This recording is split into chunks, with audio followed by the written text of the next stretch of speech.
So, do you want to learn how to play chess? You came to the right place, as I teach the game to my girlfriend. So, let's not lose any time and get straight into it, because let me tell you, what an amazing video we have made. Just you wait. Let's start with the pieces. These are the pawns. So we have 1, 2, 3, we have 8 of them. Don't bother counting. They are a very strange type of crab. They walk forward, but they can only capture diagonally. Moreover, they only move 1 square at a time, unless they haven't moved in that game yet. Then they are full of energy and they can move twice. So, this hasn't moved yet, so you can move twice. From here, you can only move once, because what? Because you have moved before. Make sense? Yeah? Let's see. Did you understand? Yeah. Okay, so let's say this pawn right here. Can it move once? Yes. Good. Can it move twice? Yes. Okay, good. So let's put this pawn right here. Let's say that our opponent moves here. Can we capture this pawn? Yeah. Good. Okay, very well. So let's put that back. And let's say our opponent plays this. Can we capture that? No. Okay, good. You did get that. That's good. Okay. Then we have the towers. So 1, 2. They are usually called rooks. And they move in orthogonal lines. So they can only move like this. So you wouldn't be able to jump over the pawn, but let's say that your rook is here. Now you can move here, you can capture, doesn't matter, okay? So let's put it back, let's grab one more pawn. Okay, we're back in the beginning.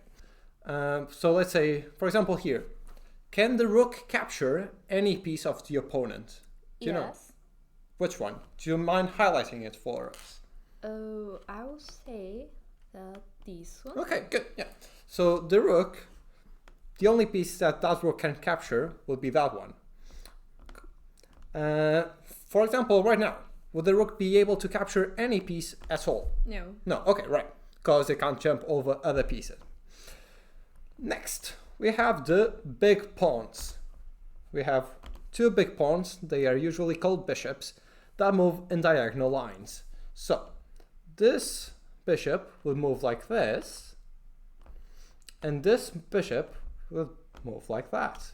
We have a bishop that controls the black squares, the dark squares, and another one that, well, controls all the white squares. Whoopsie. All the light squares. Once again, the bishop cannot jump over other pieces. So let's put you here. What pieces could this bishop capture? Can you highlight it for us? Yeah. So this one. Okay, good. Any other? No, in the other direction there is no. Okay, good. And now let's say that this pawn is here for some reason. Can this bishop capture anything? No. No. Good. So you did guess it, so I'm happy with that. Then let's go to the queen. So the queen is the one with the star-shaped crown. That is the combination of a rook and a bishop, and can move in whatever straight line. So if you have a queen here, it can move here, it can move there, let's say here. Easy peasy. There are 2 pieces that this queen can capture. Can you find them? Also for our audience, if you want to pause at any time and try to double check if you understood how the piece moves, please feel free to do so. Okay, tell us. Okay, so here you can capture this one. Oops, sorry, I will go back. And I'm sorry, this one. Yep, that's good. Okay. That's very good. So let's put the pieces back. Let's get our pawn back. And let's go to the horses, who tend to be called by knights that move in Ls. So the knights are very special because they can jump over other pieces. The only one to do so. So this knight, even though it's surrounded by other pieces, it can jump over. That's a completely legal move. So we can see that it jumps in Ls. So how does the knight move? Like this. Make sense? Like this. Like this. it can jump to many places. So we have this knight on the edge of the board. Can it capture anything? Yeah. What can it capture? Tell us. For example, this one. Good. Yep, that's the only one, actually. Well done. And now let's say, for some reason, we have more than 10 pawns here. We are very strange creatures here. So, can this knight capture anything? Yes, it's still the same piece. Why? Because it can jump. Okay, yeah. You did get it. Good, good, good, good. So, let's take these pawns away. And let's get back to 8 pawns. Whoop. And there's one missing back. And lastly, we have the king. It can move 1 square in whatever direction. The king is the one that has a cross on top of its head. Okay? He's kind of the weakest piece, but the game ends when it's captured. So it's a balance. It's the weakest, but it's also the most important one. You usually want to keep your king safe. So the king, once again, there will be no jumping because the king can only move 1 square at a time. So the king from here can come to any square that is around it. Make sense? So let's say that we have a bishop here. Can the king capture it? Yes. Okay, good.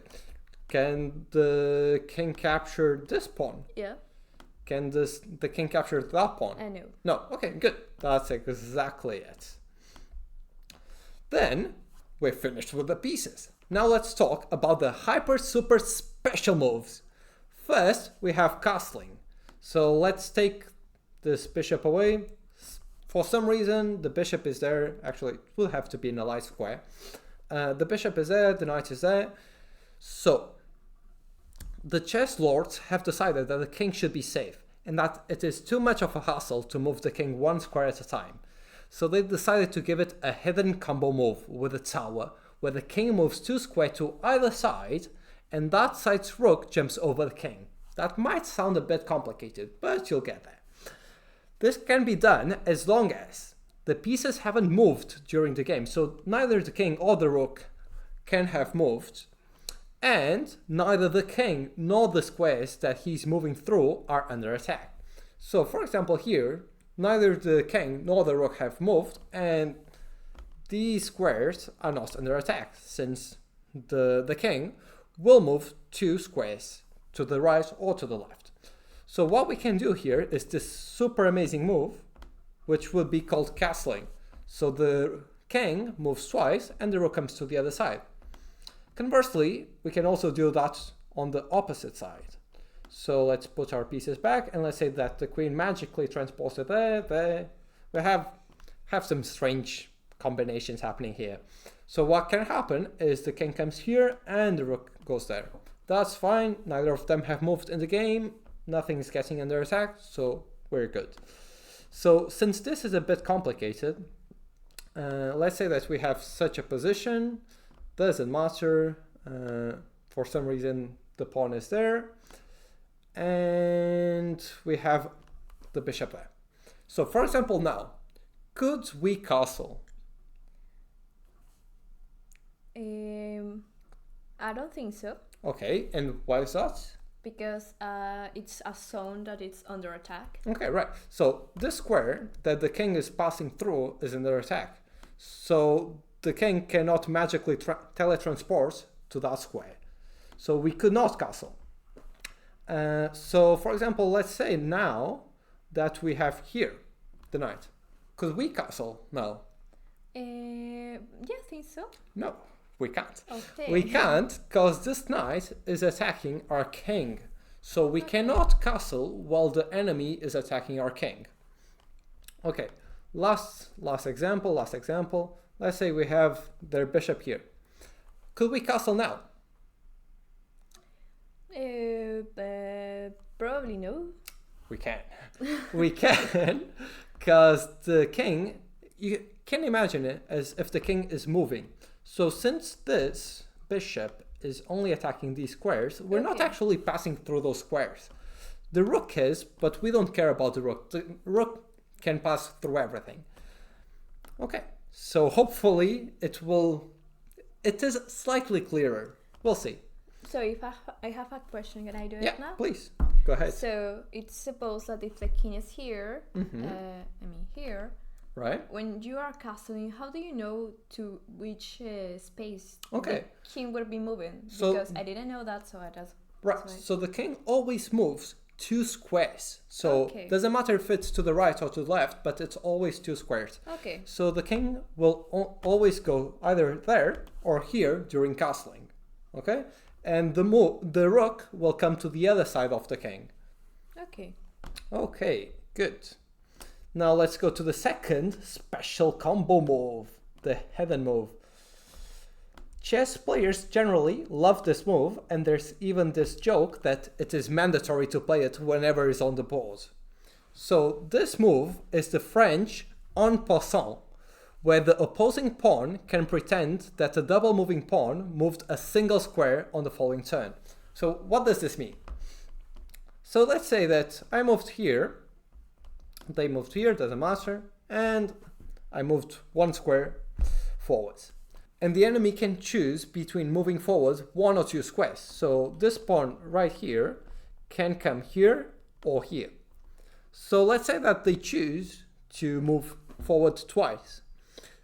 This secret move gives us the opportunity to simply capture it as if it had only moved once. So this will be a legal move. We capture and the pawn is taken, even though they were side to side.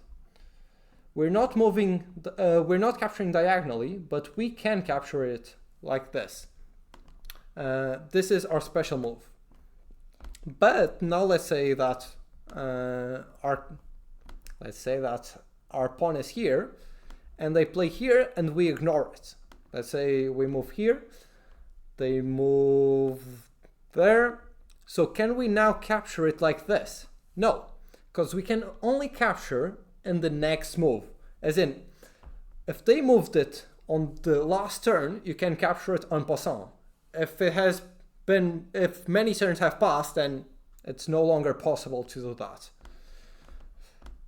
Is it clear? Yes, and so that movement it's only available if you have a pawn, right? Yes, only pawns can do that. It's a secret heaven move for the pawn. Any questions? No, I would say that everything is clear. Okay, so for you and the audience, go play some games and defeat all the newbies who missed this video.